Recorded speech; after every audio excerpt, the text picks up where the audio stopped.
LibriVox.org. Allan Quatermain by H. RiderHaggard. Chapter 22. How Umslopogaas held the stair. We looked at one another. "Thou seest," I said, "they have taken away the door.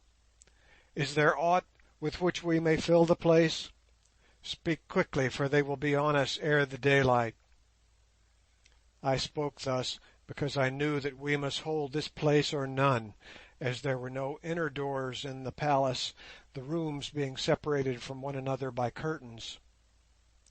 I also knew that if we could by any means defend this doorway, the murderers could get in nowhere else, for the palace is absolutely impregnable, that is, since the secret door, by which Sorais had entered on that memorable night of attempted murder, had, by Nyleptha's order, been closed up with masonry. "I have it," said Nyleptha, who, as usual with her, rose to the emergency in a wonderful way. "On the farther side of the courtyard are blocks of cut marble. The workmen brought them here for the bed of the new statue of Incubu, my lord. Let us block the door with them." I jumped at the idea, and having dispatched one of the remaining maidens down the great stair to see if she could obtain assistance from the docks below, where her father, who was a great merchant employing many men, had his dwelling place, and set another to watch through the doorway, we made our way back across the courtyard to where the hewn marble lay, and here we met Kara returning from dispatching the first two messengers. There were the marble blocks, sure enough, broad, massive lumps, some 6 inches thick and weighing about 80 pounds each, and there too were a couple of implements like small stretchers that the workmen used to carry them on. Without delay we got some of the blocks on to the stretchers, and 4 of the girls carried them to the doorway.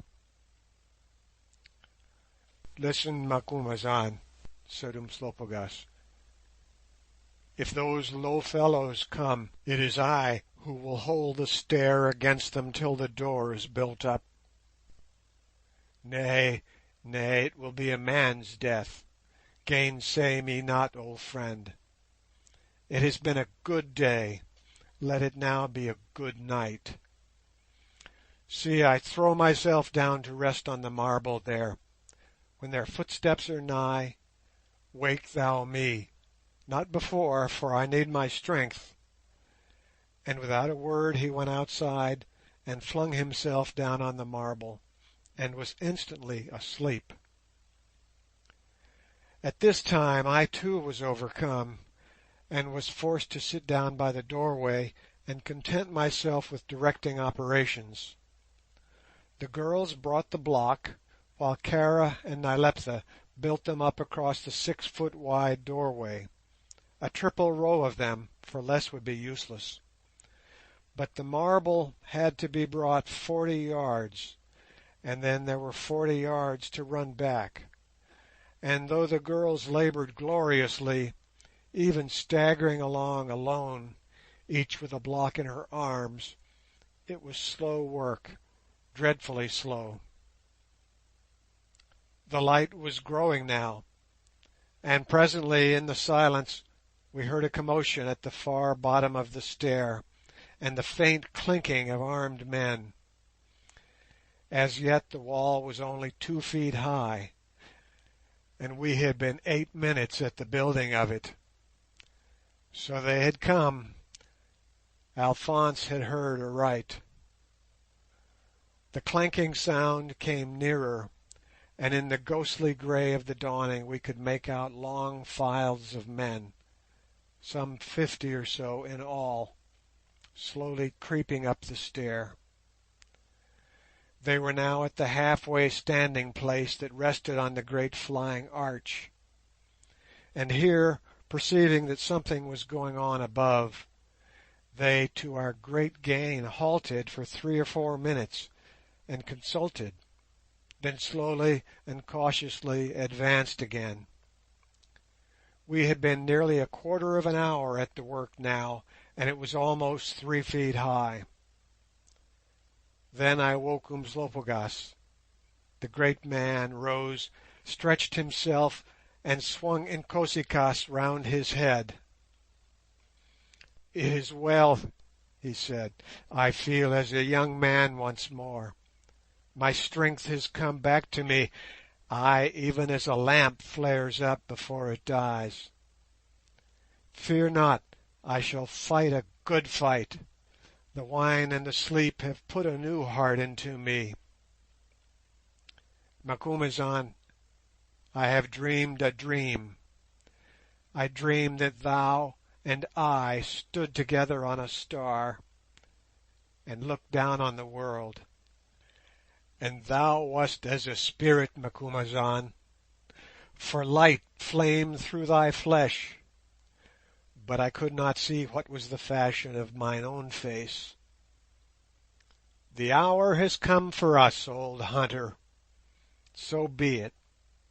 We have had our time, but I would that in it I had seen some more such fights as yesterday's. Let them bury me after the fashion of my people, Macumazahn, and set my eyes towards Zululand." And he took my hand and shook it, and then turned to face the advancing foe. Just then, to my astonishment, the Zu-Vendi officer, Kara, climbed over our improvised wall in his quiet, determined sort of way, and took his stand by the Zulu, unsheathing his sword as he did so. "What, comest thou too?" laughed out the old warrior. "Welcome, a welcome to thee, brave heart. Ow for the man who can die like a man! Ow for the death grip and the ringing of steel! Ow, we are ready. We whet our beaks like eagles, our spears flash in the sun. We shake our assegais and are hungry to fight. Who comes to give greeting to the chieftainess Inkosi-kaas? Who would taste her kiss whereof the fruit is death?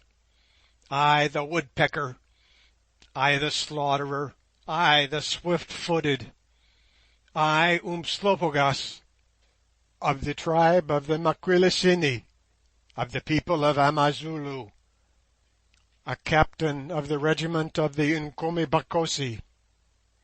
I, Umslopogaas, the son of Indaba-zimbi, the son of Arpi, the son of Mosilikatsi, I of the royal blood of T'Chaka, I of the king's house, I the ringed man, I the Induna. I call to them as a buck calls. I challenge them. I await them. Ah, it is thou! It is thou!" As he spake, or rather chanted, his wild war song, the armed men, among whom in the growing light I recognized both Nasta and Agon, came streaming up the stair with a rush, and one big fellow, armed with a heavy spear, dashed up the 10 semicircular steps ahead of his comrades, and struck at the great Zulu with the spear. Umslopogaas moved his body but not his legs, so that the blow missed him, and next instant Inkosi-kaas crashed through the headpiece, hair and skull, and the man's corpse was rattling down the steps. As he dropped, his round hippopotamus hide shield fell from his hand onto the marble, and the Zulu stooped down and seized it, still chanting as he did so. In another second the sturdy Kara had also slain a man, and then began a scene the like of which has not been known to me. Up rushed the assailants, 1, 2, three at a time, and as fast as they came the axe crashed and the swords swung, and down they rolled again, dead or dying. And ever as the fight thickened the old Zulu's eye seemed to get quicker and his arm stronger. He shouted out his war cries and the names of chiefs whom he had slain, and the blows of his awful axe rained straight and true, shearing through everything they fell on. There was none of the scientific method he was so fond of about this last immortal fight of his. He had no time for it, but struck with his full strength, and at every stroke a man sank in his tracks and went rattling down the marble steps. They hacked and hewed at him with swords and spears, wounding him in a dozen places till he streamed red with blood.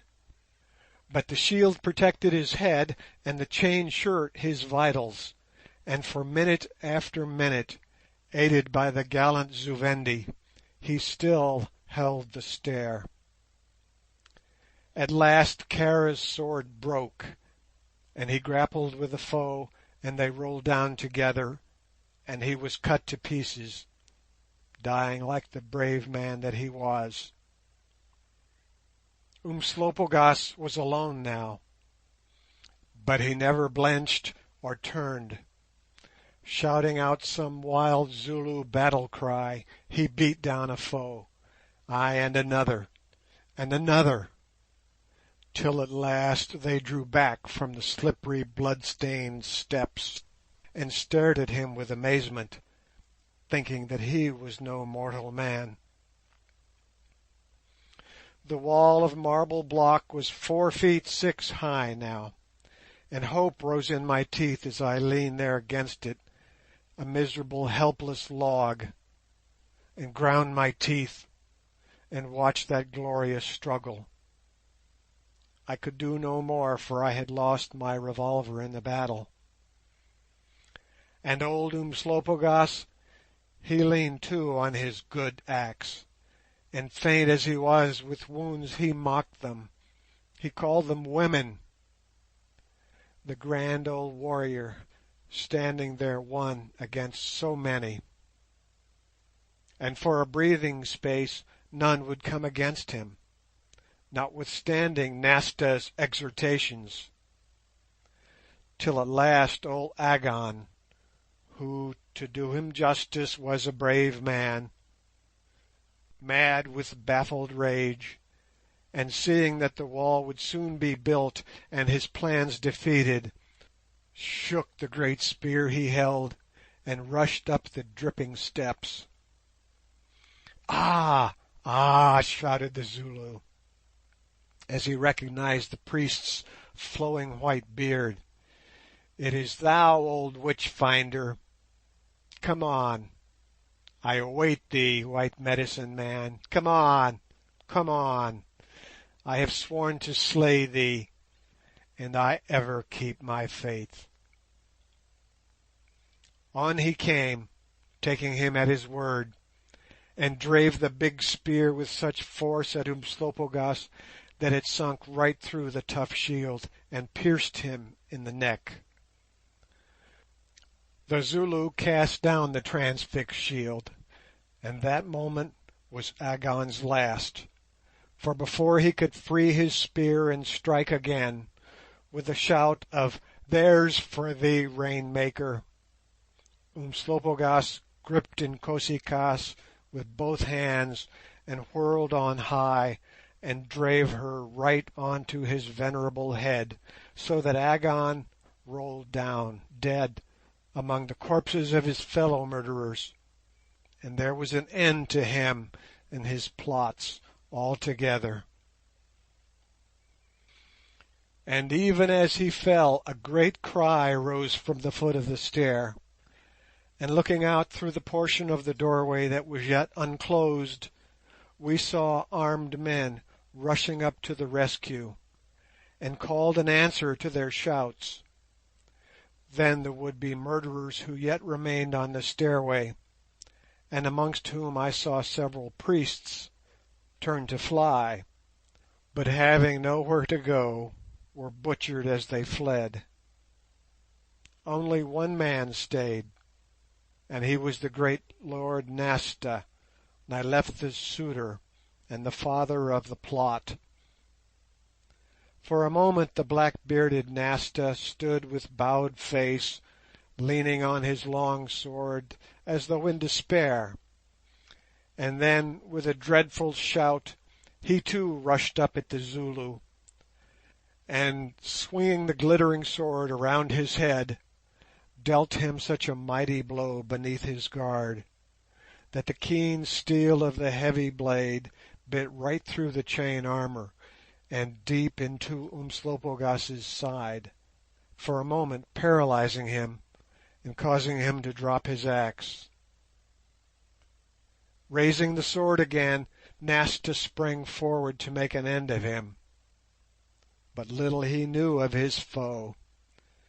With a shake and a yell of fury, the Zulu gathered himself together and sprang straight at Nasta's throat, as I have sometimes seen a wounded lion spring. He struck him full as his foot was on the topmost stair, and his long arms closing round him like iron bands, down they rolled together, struggling furiously.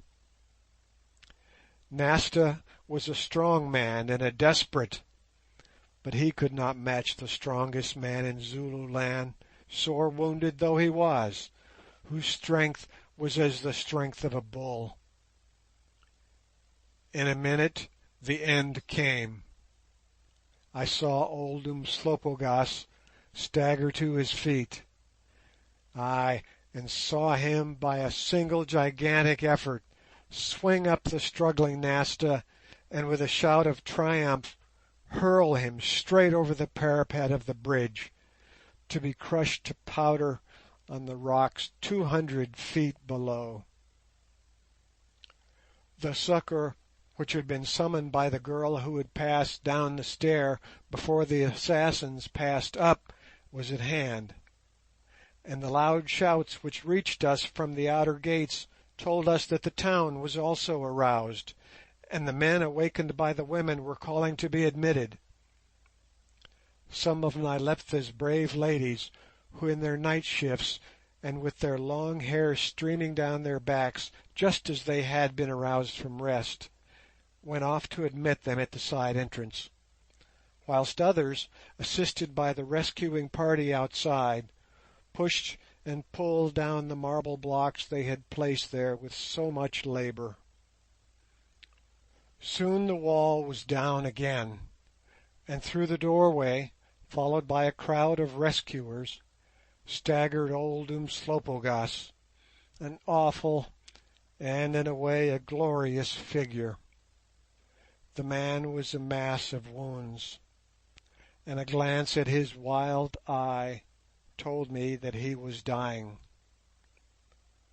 The keshla gum ring over his head was severed in two places by sword cuts, one just over the curious hole in his skull, and the blood poured down his face from the gashes.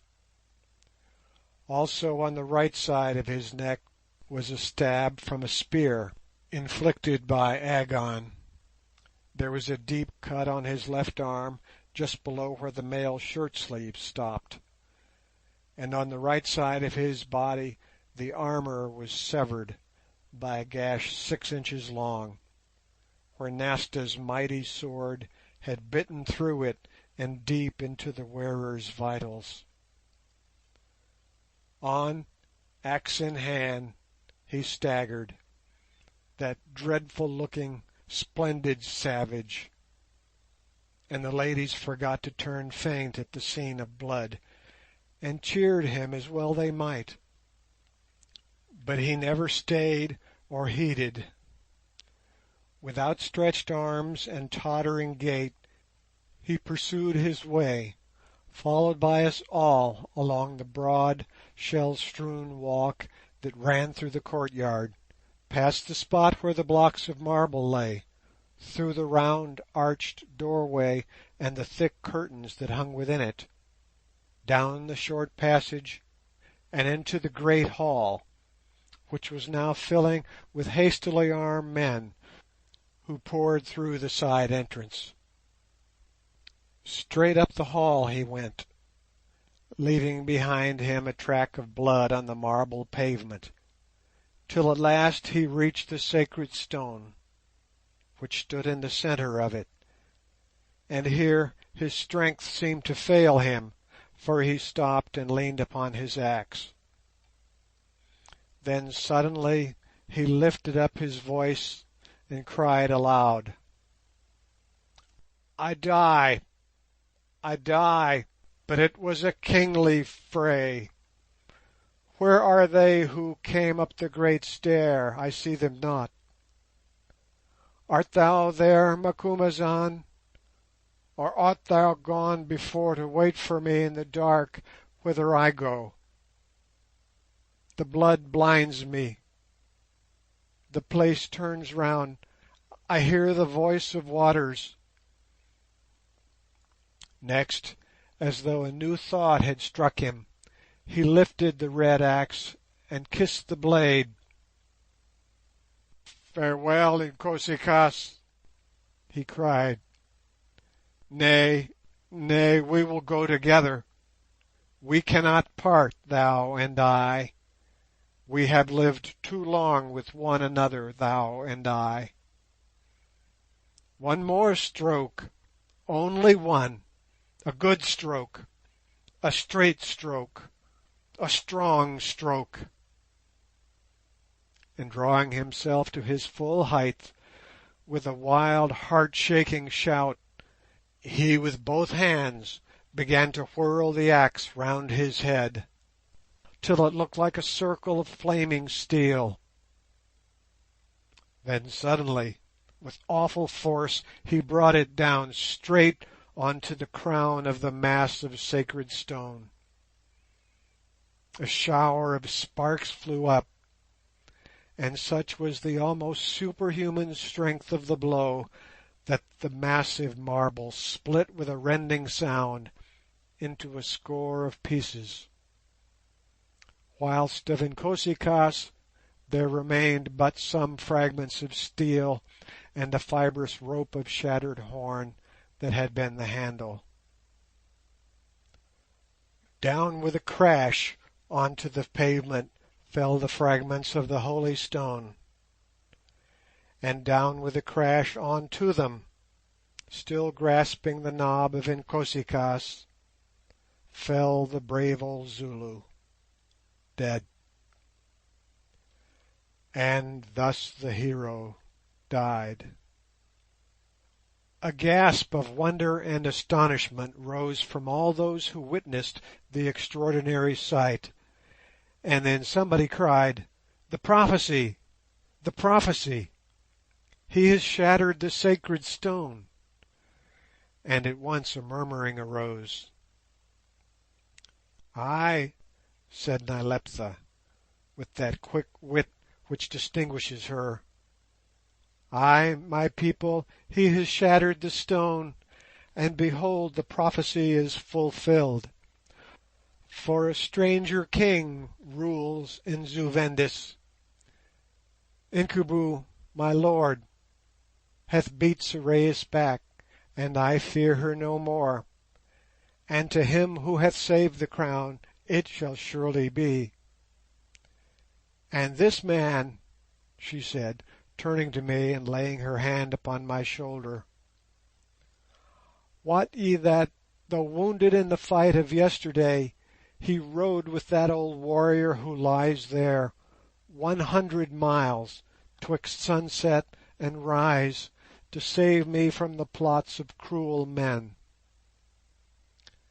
Ay, and he has saved me by a very little, and therefore because of the deeds that they have done, deeds of glory such as our history cannot show the like, therefore I say that the name of Macumazahn and the name of dead Umslopogaas, ay, and the name of Kara, my servant, who aided him to hold the stair, shall be blazoned in letters of gold above my throne, and shall be glorious for ever while the land endures.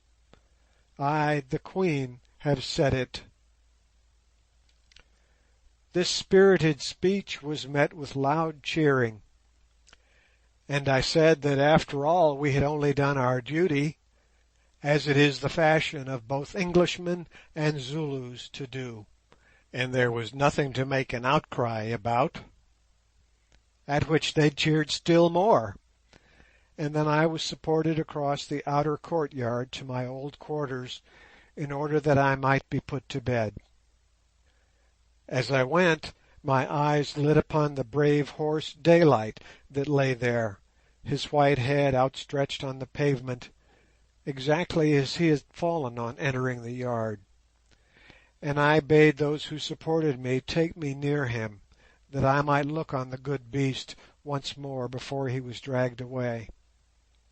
And as I looked, to my astonishment he opened his eyes, and lifting his head a little, whinnied faintly. I could have shouted for joy to find that he was not dead, only unfortunately I had not a shout left in me. But as it was, grooms were sent for, and he was lifted up, and wine poured down his throat, and in a fortnight he was as well and strong as ever, and is the pride and joy of all the people of Milosis, who, whenever they see him, point him out to the little children as the horse which saved the White Queen's life. Then I went on and got off to bed, and was washed and had my mail shirt removed. They hurt me a great deal in getting it off, and no wonder, for on my left breast and side was a black bruise the size of a saucer. The next thing that I remember was the tramp of horsemen outside the palace wall, some 10 hours later. I raised myself and asked what was the news, and they told me that a large body of cavalry sent by Curtis to assist the Queen had arrived from the scene of the battle, which they had left 2 hours after sundown. When they left, the wreck of Sorais' army was in full retreat upon M'Arstuna, followed by all our effective cavalry. Sir Henry was encamping the remains of his worn-out forces on the site, such is the fortune of war, that Sorais had occupied the night before, and proposed marching to M'Arstuna on the morrow. Having heard this, I felt that I could die with a light heart, and then everything became a blank. When next I awoke, the first thing I saw was the round disc of a sympathetic eyeglass, behind which was Good. "How are you getting on, old chap?" said a voice from the neighbourhood of the eyeglass. "What are you doing here?" I asked faintly. "You ought to be at M'Arstuna. Have you run away, or what?" "M'Arstuna," he replied cheerfully. "Ah, M'Arstuna fell last week. You've been unconscious for a fortnight, you see. With all the honours of war, you know. Trumpets blowing, flags flying, just as though they had had the best of it. But for all that, weren't they glad to go? Israel made for his tents, I can tell you. Never saw such a sight in my life." "And Sorais?" I asked. "Sorais? Oh, Sorais is a prisoner. They gave her up, the scoundrels," he added with a change of tone. "Sacrificed the Queen to save their skins, you see. She's being brought up here, and I don't know what will happen to her, poor soul," and he sighed. "Where's Curtis?" I asked. "He's with Nyleptha. She rode out to meet us today, and there was a grand to-do, I can tell you. He's coming to see you tomorrow. The doctors, for there is a medical faculty in Zu Vendis as elsewhere, thought that he had better not come today." I said nothing, but somehow I thought to myself that notwithstanding the doctors he might have given me a look. But there, when a man is newly married and has just gained a great victory, he is apt to listen to the advice of doctors, and quite right too. Just then I heard a familiar voice informing me that Monsieur must now couch himself, and looking up perceived Alphonse's enormous black mustachios curling away in the distance. "So you are here," I said. "Mais oui, monsieur. The war is now finished, my military instincts are satisfied, and I return to nurse monsieur." I laughed, or rather tried to. But whatever may have been Alphonse's failings as a warrior, and I fear he did not come up to the level of his heroic grandfather in this particular, showing thereby how true is the saying that it is a bad thing to be overshadowed by some great ancestral name, a better or kinder nurse never lived. Poor Alphonse! I hope he will always think of me as kindly as I think of him. On the morrow I saw Curtis and Nyleptha with him, and he told me the whole history of what had happened since Umslopogaas and I galloped wildly away from the battle to save the life of the Queen. It seemed to me that he had managed the thing exceedingly well, and showed great ability as a general. Of course, however, our loss had been dreadfully heavy. Indeed, I am afraid to say how many perished in the desperate battle I have described, but I know that the slaughter has appreciably affected the male population of the country. He was very pleased to see me, dear fellow that he is, and thanked me with tears in his eyes for the little that I had been able to do. I saw him, however, start violently when his eyes fell upon my face. As for Nyleptha, she was positively radiant now that her dear lord had come back with no other injury than an ugly scar on his forehead. I do not believe that she allowed all the fearful slaughter that had taken place to weigh ever so little in the balance against this one fact, or even to diminish her joy, and I cannot blame her for it, seeing that it is in the nature of loving woman to look at all the things through the spectacles of her love, and little does she reck of the misery of the many if the happiness of the one be assured.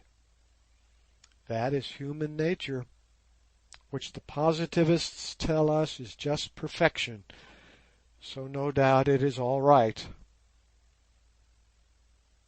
"And what art thou going to do with Sorais?" I asked her.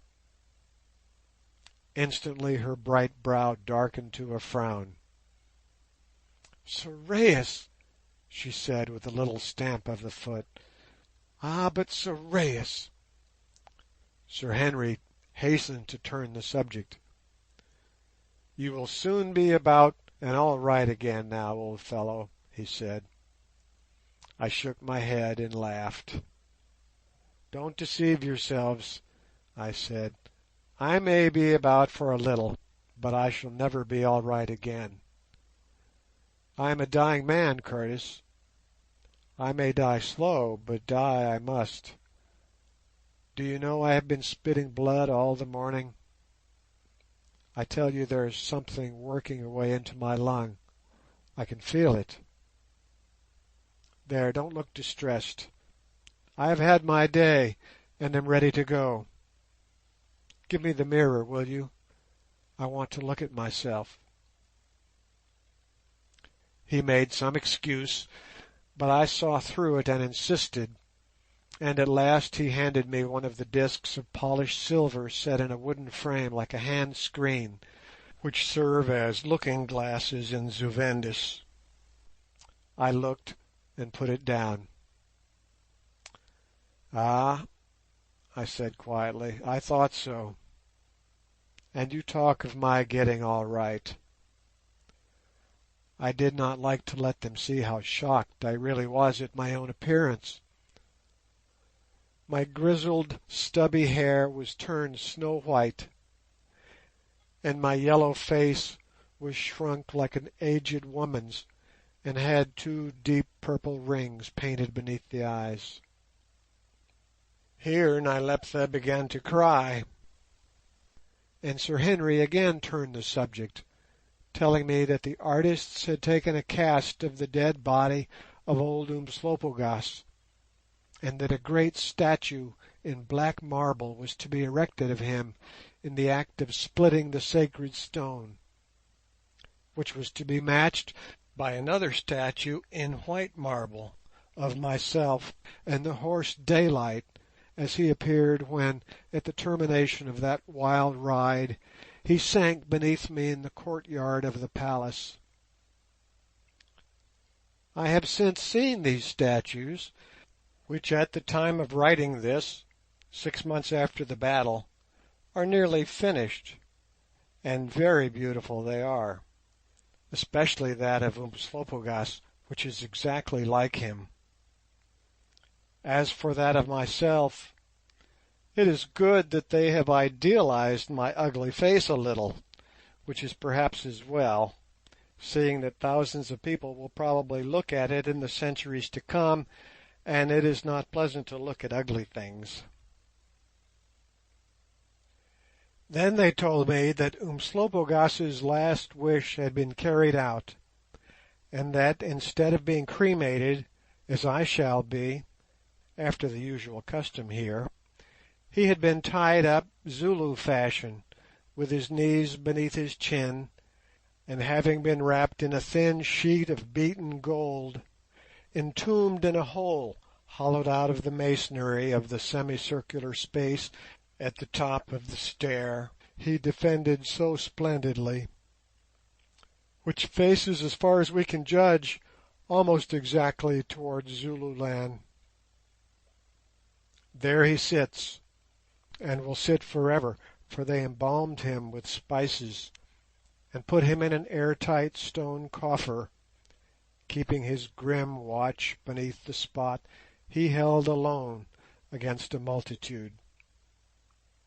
And the people say that at night his ghost rises and stands shaking the phantom of Inkosi-kaas at phantom foes. Certainly they fear during the dark hours to pass the place where the hero is buried. Oddly enough, too, a new legend or prophecy has arisen in the land, in that unaccountable way in which such things do arise among barbarous and semi-civilized people, blowing like the wind no man knows whence. According to this saying, so long as the old Zulu sits there, looking down the stairway he defended when alive, so long will the new house of the stairway, springing from the union of the Englishman and Nyleptha, endure and flourish. But when he is taken from thence, or when, ages after, his bones at last crumble into dust, the house will fall, and the stairway shall fall, and the nation of the Zu-Vendi shall cease to be a nation. End of chapter 22.